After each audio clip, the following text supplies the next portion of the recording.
प्रिय विद्यार्थियों, आज का जो हमारा व्याख्यान है उसका जो टॉपिक है वो है असहयोग आंदोलन के कारण।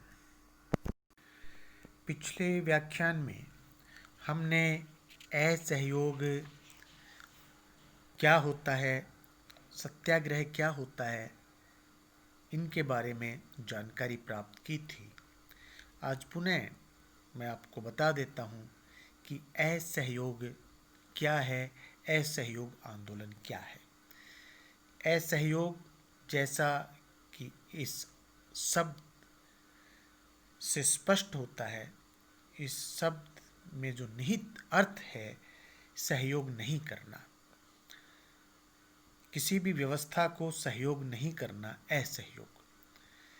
सरकार यदि जनता की आकांक्षाओं के अनुरूप कार्य नहीं करती है, जनता के कष्टों व शिकायतों को दूर करने का प्रयास नहीं करती है, या फिर जनता के अनुसार अन्यायी है, भ्रष्ट है, इस प्रकार की कोई सरकार है, उसके साथ सहयोग न करना।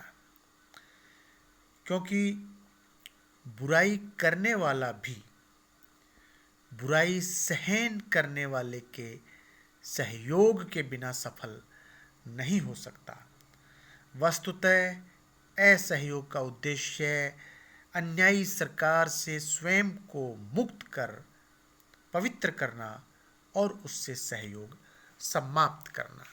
तो ये गांधी जी ने एक आंदोलन चलाया, अंग्रेज जो यहाँ पर हुकूमत थी उसके खिलाफ, और उस आंदोलन का नाम उन्होंने असहयोग आंदोलन रखा कि हम अब सरकार के साथ किसी प्रकार का सहयोग नहीं करेंगे। ये असहयोग आंदोलन, गांधी जी का असहयोग आंदोलन, भारत के स्वतंत्रता जो संग्राम है भारत का, उसमें हुआ था असहयोग आंदोलन। अब असहयोग आंदोलन के कारण क्या है? ठीक है, परिभाषा हमने कर ली मोटा मोटी कि व्यवस्था को सहयोग नहीं करना असहयोग। तो गांधी जी को ये असहयोग आंदोलन क्यों प्रारंभ करना पड़ा, इसके क्या कारण थे, ये कारण भी हम जानने का प्रयास करेंगे। पहला जो कारण है, जब हम कारणों का अध्ययन करते हैं तो पहला कारण उभर करके आता है प्रथम विश्व युद्ध। इस युद्ध में भारतीयों ने अपनी आर्थिक कठिनाइयों के बावजूद अंग्रेजों की पूर्ण सहायता की थी।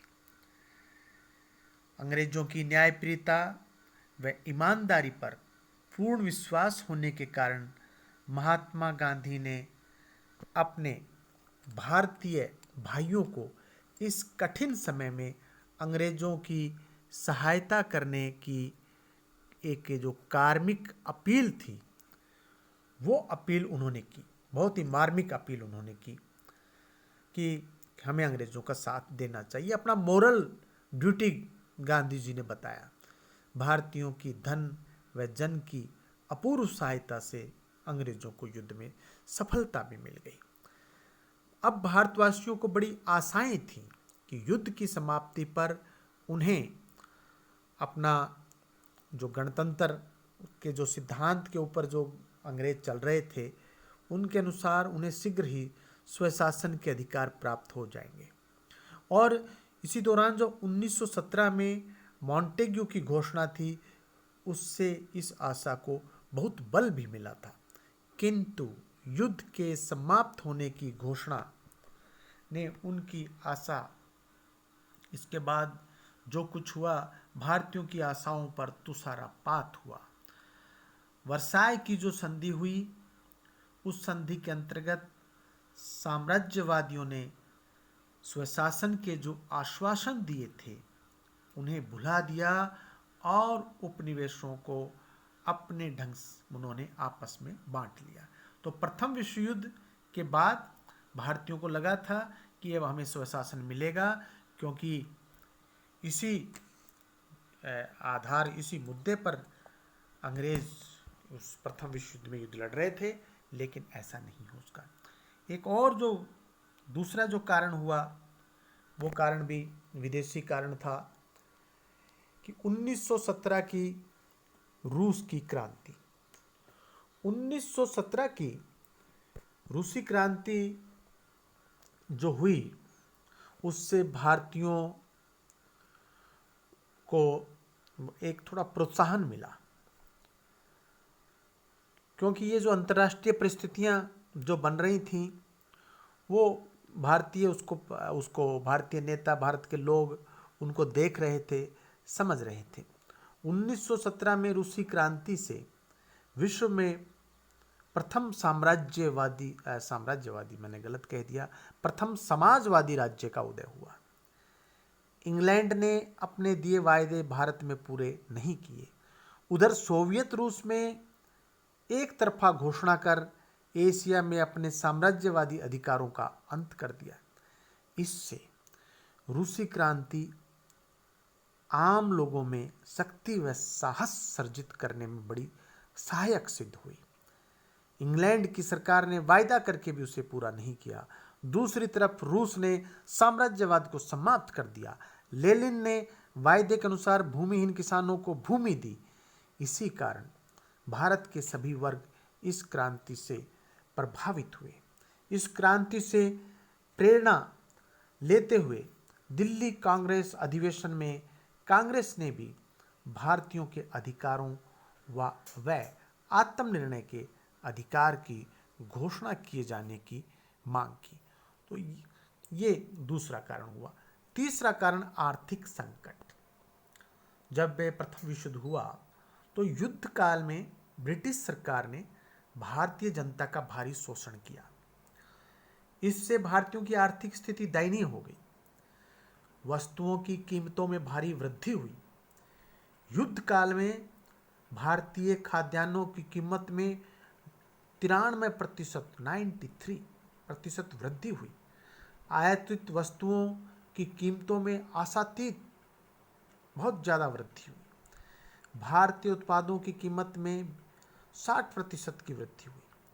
आर्थिक संबंधों की युद्धकालीन गड़बड़ी के कारण विश्व के देशों में जूट, कपास, तिलहन आदि व्यापारिक या नकदी फसलों के निर्यात में कमी आने से किसानों की आर्थिक अवस्था जो थी वो और भी दयनीय हो गई। सरकार ने वस्तुओं की बढ़ती कीमतों को रोकने के लिए, सरकार यानी कि ब्रिटिश सरकार, रोकने के लिए कोई कदम नहीं उठाए। अतः जनता आर्थिक संकटों से इतनी दुखी हो गई कि उसे बाध्य होकर सरकार की नीति का विरोध करना पड़ा और उसे अपने विरोध का प्रदर्शन हड़ताल आदि के माध्यम से करना पड़ा। इस युद्ध काल में हथकरघा उद्योग का भी उत्तरोत्तर ह्रास होता गया। फलतः पश्चिमोत्तर एवं उत्तर भारत के बुनकरों को कमर तोड़ महंगाई, बेरोजगारी, घटती आय के सब कष्ट झेलने पड़े। युद्ध में युवकों के जाने से श्रम शक्ति में कमी आ गई, क्योंकि बहुत सारे जो पुरुष है, युवक है, वो युद्ध में मारे गए। उधर सरकार ने अपनी आर्थिक कमी को पूरी करने के लिए भारतीयों पर और अधिक टैक्स लगा दिए। 1913 से 1917 के वर्षों में कई बैंक दिवालिया हो गए, जैसे पंजाब पीपुल्स बैंक। इन आर्थिक कठिनाइयों ने भारतवासियों में ब्रिटिश सरकार के विरुद्ध प्रतिशोध की भावना उत्पन्न कर दी। एक अगला जो कारण रहा वो रहा 1919 का अधिनियम। 1919 का जो अधिनियम आया उससे कांग्रेस पुनः दो खेमों में विभक्त हो गई, कांग्रेस में फूट पड़ गई। इसके अलावा इस अधिनियम में प्रांतों में द्वैध शासन की स्थापना, आंशिक रूप से उत्तरदायित्व प्रदान करना तथा केंद्रीय व प्रांतीय विषयों का बंटवारा करना आदि सम्मिलित थे। उदारवादी इस अधिनियम से संतुष्ट थे और महात्मा गांधी ने भी उनके क्रियान्वयन में सहयोग देने का आश्वासन दिया, परंतु युद्धकालीन आश्वासनों की अवहेलना करने तथा युद्धोपरांत की दमनकारी नीति के कारण महात्मा गांधी भी क्रांतिकारी बन गए, सहयोगी से असहयोगी बन गए। कांग्रेस के अधिकांश सदस्य इस अधिनियम के विरुद्ध थे। इस प्रकार इस अधिनियम ने भी असहयोग आंदोलन की पृष्ठभूमि तैयार की। इसके बाद में जो अगला कारण आता है वह है अकाल और महामारी। दुर्भाग्यवश 1917 में पर्याप्त वर्षा नहीं हुई, इससे देश में भारी अकाल पड़ा। ब्रिटिश सरकार ने अकाल पीड़ितों की सहायता के लिए कोई कदम नहीं उठाया। आर्थिक कारणों से जो प्रथम विश्व युद्ध के बाद उत्पन्न हुए, उनसे जनता पहले से ही दुखी थी, पहले से ही पीड़ित थी, और अकाल से पीड़ित भारतीय अंग्रेज़ों के प्रति अपना आक्रोश उग्र रूप से प्रदर्शित अब करने लगे, क्योंकि पहले महंगाई, अब अकाल, तो अब भारतीय अंग्रेज़ों के खिलाफ अपना आक्रोश प्रदर्शित करने लगे, उसको अब छुपा नहीं पाए। अकाल के साथ ही प्लेग का प्रकोप और आ गया। प्लेग एक महामारी जिसका कोई इलाज नहीं था, जैसे आज के दौर में कोरोना, उस समय प्लेग। इससे भारतवासी भारी संख्या में मृत्यु के ग्रास बन गए, भारी संख्या में लोग मर गए। सरकार ने इसके रोकथाम के लिए कोई प्रयास नहीं किए, अतः भारतीयों में ब्रिटिश सरकार के प्रति असंतोष व आक्रोश होना स्वाभाविक ही था। यदि सरकार इन परिस्थितियों में कोई लोगों को राहत देती तो हो सकता है कि आंदोलन नहीं होता, लेकिन सरकार ने ऐसा कोई कार्य नहीं किया। 1919 में आ गया रॉलेट एक्ट अधिनियम, फिर रॉलेट एक्ट। रॉलेट एक्ट का जो ये मोटा मोटी जो रॉलेट एक्ट है, उसका एक जो सर सिडनी रॉलेट जो एक अधिकारी था, उसने एक कानून बनवाया जिसको रॉलेट एक्ट कहा गया। और उस रॉलेट एक्ट में ये था कि बिना किसी जांच के, बिना किसी सर्च वारंट के, बिना किसी अग्रिम सूचना के किसी भी भारतीय की तलाशी लेना, उनके घर की तलाशी लेना, उनको गिरफ्तार करना, बिना किसी कारण के उसको जेल में डाल देना, ये रॉलेट एक्ट का मोटा मोटी ये उद्देश्य था, क्योंकि वो भारतीयों को कमज़ोर करना चाहते थे। रॉलेट एक्ट के माध्यम से भारतीय लोगों का हौसला जो है वो तोड़ना चाहते थे, भारतीय लोगों में एक भय पैदा करना चाहते थे। इसीलिए भारत की जनता ने इसको काले कानून का नाम दिया। और ये ऐसे समय आया, लोग पहले से इतने पीड़ित, लोग अंग्रेज़ों से इतनी उम्मीद कर रहे थे प्रथम विश्व युद्ध के बाद में, लेकिन इसने जनशक्ति को, इस न्यायोचित आंदोलन को कुचलने का, इसके माध्यम से कुचलने का जो है अंग्रेज़ों का प्लान था। और ये पुलिस को तलाशी, गिरफ्तारी, ये इसमें बड़े असीमित अधिकार दे दिए गए थे, और ना कोई अपील, ना दलील, ना वकील। गांधी जी ने स्वयं इसके संदर्भ में कहा था कि ये अन्यायपूर्ण है। स्वतंत्रता तथा न्याय के सिद्धांतों और व्यक्तियों के बुनियादी अधिकारों के लिए, जिन पर संपूर्ण समाज तथा स्वयं राज्य की सुरक्षा आधारित है, घातक और विध्वंसकारी है। अतः हम संकल्प करते हैं कि यदि इन विधेयकों को कानून का रूप दिया तो जब तक इनको वापस नहीं लिया जाएगा तब तक हम ऐसे कानूनों का सविनय अवज्ञा यानी कि सिविल डिसओबीडेंस करते रहेंगे। और साथ ही संकल्प करते हैं कि इस संघर्ष में हम पूरी निष्ठा के साथ सत्य का पालन करेंगे, किसी प्रकार की हिंसा नहीं करेंगे। तो गांधी जी ने भी रॉलेट एक्ट के बारे में इस प्रकार के विचार जो है वो प्रकट किए थे।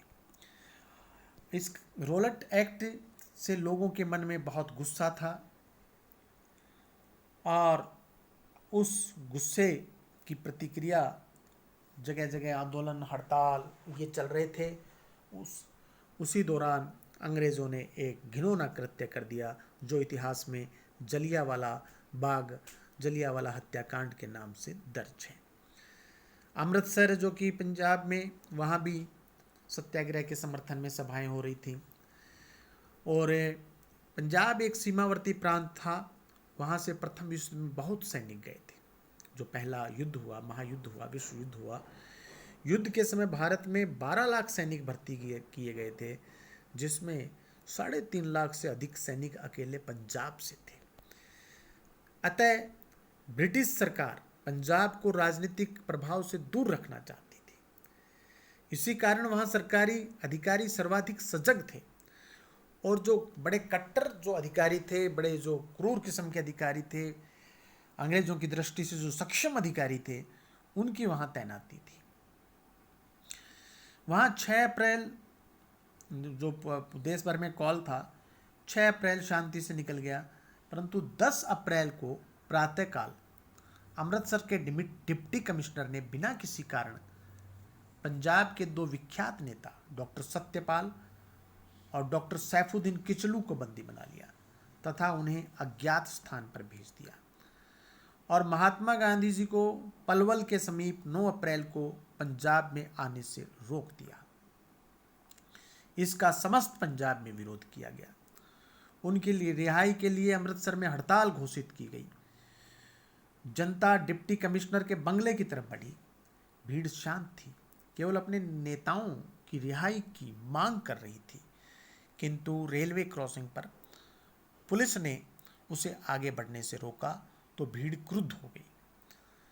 प्रदर्शनकारियों ने यूरोपियन लोगों पर हमला करना प्रारंभ कर दिया तथा नेशनल बैंक व एलाइड बैंक में आग लगा दी। इस पर सेना बुलाई गई। सैनिकों ने प्रदर्शनकारियों पर अंधाधुंध गोलियां चलाई। परिणाम स्वरूप कई नागरिक घटनास्थल पर मारे गए। 13 अप्रैल को जनरल डायर ने सेना सहित अमृतसर पर अधिकार कर लिया। कसूर, गुजरावाला और लाहौर में भी इसी प्रकार की घटनाएं घटित हुई। ये 10 अप्रैल की जो गोलीकांड हुई, उसकी निंदा के लिए 13 अप्रैल को दोपहर जलियांवाला बाग में एक सभा का आयोजन किया गया। और 13 अप्रैल को बैसाखी था, तो वैसे भी लोग जलियांवाला बाग के अंदर अपने त्योहार के मकसद से भी वहां आ रहे थे, और वहां एक राजनीतिक सभा भी कर दी गई। सभा में लगभग 20,000 लोग थे। जनरल डायर ने बिना किसी चेतावनी के जलियांवाला बाग को चारों तरफ से घेर लिया। 10 मिनट में 1650 गोलियां चली, और यहाँ से निकलने का जो केवल एक ही संकरा मार्ग था। डायर के 150 सैनिक उस दरवाजे को रोककर गोलियां बरसा रहे थे, और जो कांग्रेस की रिपोर्ट है उसके मुताबिक वहाँ 1000 लोग मरे, 1500 लोग घायल हुए। तो ये जो जलियांवाला जो अमानुषिक और जो बर्बर कार्य हुआ, इसकी खबर भारत के दूसरे हिस्सों में पहुंची। भारतीयों में असाधारण आक्रोश जो है वो व्याप्त हुआ, और जलियांवाला बाग हत्याकांड व अन्य अत्याचारों की चारों तरफ भर्त्सना की गई। ब्रिटिश सरकार के प्रति घृणा व आक्रोश की अग्नि चारों तरफ जल उठी। कोई भी स्वाभिमानी भारतीय इन निर्मम अत्याचारों को आंख मूंद कर नहीं देख सकता था। गवर्नर जनरल की जो कार्यकारिणी परिषद से भारतीय सदस्य शंकरन नायर ने इस जो ये कृत्य हुआ, इसके खिलाफ अपना त्यागपत्र दे दिया, और रविंद्रनाथ टैगोर ने अपना सम्मान लौटा दिया। पूरे भारत में बहुत बड़ा ऐसे आक्रोश था, और यह भी असहयोग जो आंदोलन यहाँ चला, उस आंदोलन में एक बहुत बड़ी जो पृष्ठभूमि थी, एक बहुत बड़ा जो कारण था भारतीयों के मन में आक्रोश, और वो जलियांवाला बाग हत्याकांड, जलियांवाला में जो निहत्थे लोगों पर गोलियां चलाई, वो भारतीय लोगों के मन में जो आक्रोश था, वो आक्रोश किसी आंदोलन के द्वारा प्रकट हो सकता था। किसी आंदोलन के द्वारा भारतीय अपनी भड़ास निकाल सकते थे, और असहयोग आंदोलन महात्मा गांधी ने जो है फिर डिज़ाइन किया। ये जलियांवाला बाग के बाद में अंग्रेज़ों ने एक अधिकारी था उनका, उसके अध्यक्षता में एक कमेटी गठित की कि भाई इसकी निष्पक्ष जांच जो है वो करवाई जाए। और ये जो हंटर कमेटी है 19 अक्टूबर 1919 को इसकी घोषणा हुई। कांग्रेस ने कुछ समय तो हंटर कमेटी से सहयोग किया, किंतु बाद में उसने दूसरी गैर सरकारी समिति का गठन किया जिसके सदस्य थे महात्मा गांधी, मोतीलाल नेहरू, चित्तरंजन दास, अब्बास तैयब जी। हंटर कमेटी ने इस हत्याकांड में ब्रिटिश सरकार का कोई दोष नहीं बताया। रिपोर्ट में कहा गया कि उपद्रव ने जब क्रांति का रूप धारण कर लिया तो मार्शल लॉ लगाना अनिवार्य हो गया। भीड़ की अधिकता के कारण गोलियां चलाना पूर्णतः न्यायोचित था। डायर के इस कार्य को केवल निर्णय लेने की भूल बता करके अंग्रेज़ों ने हंटर कमेटी के माध्यम से इस मामले को रफा दफा करने का प्रयास किया। तो ये जो हंटर कमेटी आई, इस हंटर कमेटी की रिपोर्ट प्रकाशित हुई तो भारतीयों को बड़ा गहरा धक्का लगा, क्योंकि गांधी जी को अभी भी अंग्रेज़ों की न्यायप्रियता में कुछ विश्वास था, लेकिन गांधी जी और जो दूसरे भारतीय थे उनका दिल दहल गया। ब्रिटिश सरकार ने केवल डायर को पदमुक्त किया किंतु दंडित नहीं किया, और पदमुक्त डायर को जो इंग्लैंड में हाउस ऑफ लॉर्ड्स के जो वहाँ के जो सदस्य हैं, वहाँ का जो वो सदन था, उसने जनरल डायर को वहाँ पर पुरस्कृत भी किया और उसका सम्मान भी किया। तो ब्रिटिश सरकार का ये जो इस प्रकार का जो आचरण था, इस व्यवहार ने गांधी जी को असहयोग आंदोलन प्रारंभ करने को बाध्य किया। उसी समय एक और घटना हुई, वो भी विदेशों में हुई। जो पहला हमारा एक इन कारणों में जो हमने अध्ययन किया 1917 की रूस की क्रांति थी, विदेशी कारण था। एक खिलाफत आंदोलन भारत के अंदर चला। खिलाफत आंदोलन ये जो प्रथम विश्व युद्ध से पहले तक ब्रिटेन तुर्की का संरक्षक राष्ट्र था, परंतु प्रथम विश्व युद्ध में ब्रिटेन और तुर्की आमने सामने हो गए और मुसलमान बड़े असमंजस में पड़ गए। भारतीय मुसलमान अब अंतर्द्वंद की स्थिति में थे, क्योंकि एक और तुर्की के मुसलमानों के प्रति, क्योंकि वहाँ खलीफा था, खलीफा तुर्की का जो खलीफा था सारा समस्त मुस्लिम जगत उसका सम्मान करता था, वो उनका धार्मिक नेता था।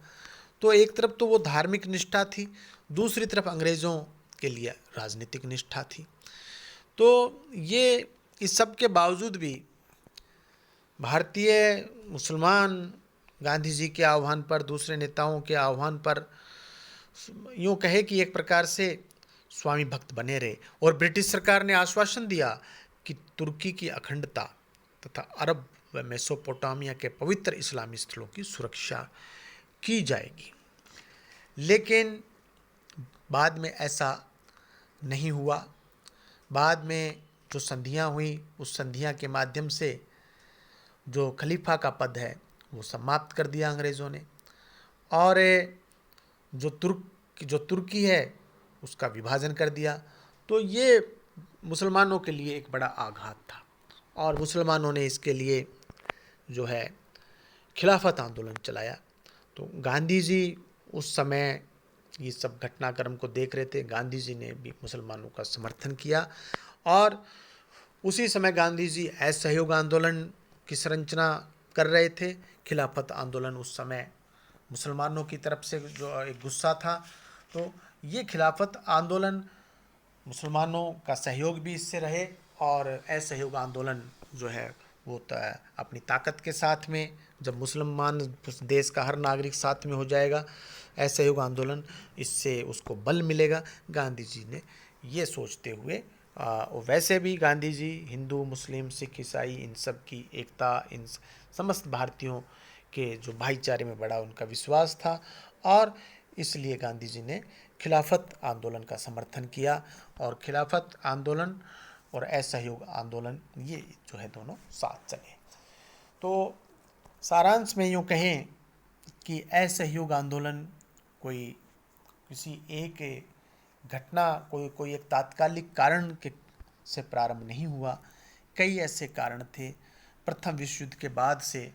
चाहे प्रथम विश्व युद्ध में भारतीय, जो प्रथम विश्व युद्ध के बाद अंग्रेज़ों के निर्णय थे उससे जो भारतीयों के को निराशा हुई वो रहा हो, चाहे 1917 की क्रांति से उनको एक भारतीयों को मोटिवेशन मिला हो, आर्थिक रूप से जो दयनीय स्थिति हो गई थी, अकाल और महामारी के कारण जो लोगों की मृत्यु हो रही थी वो है, 1919 के अधिनियम से जो भारतीय चाहते थे वो उन्हें मिला नहीं। रोलट एक्ट एक बहुत ही कठोर कानून आया भारतीयों के खिलाफ, और उसके प्रतिरोध में जलियांवाला सभा हुई, जलियांवाला जो हत्याकांड हुआ, और साथ में इसके बाद में हंटर कमेटी से जो भारतीयों को आघात पहुंचा और उसी समय खलीफा का पद समाप्त कर दिया। तो भारतीय मुसलमान भी बड़े इस समय बहुत निराशा में थे और बहुत आक्रोश में थे।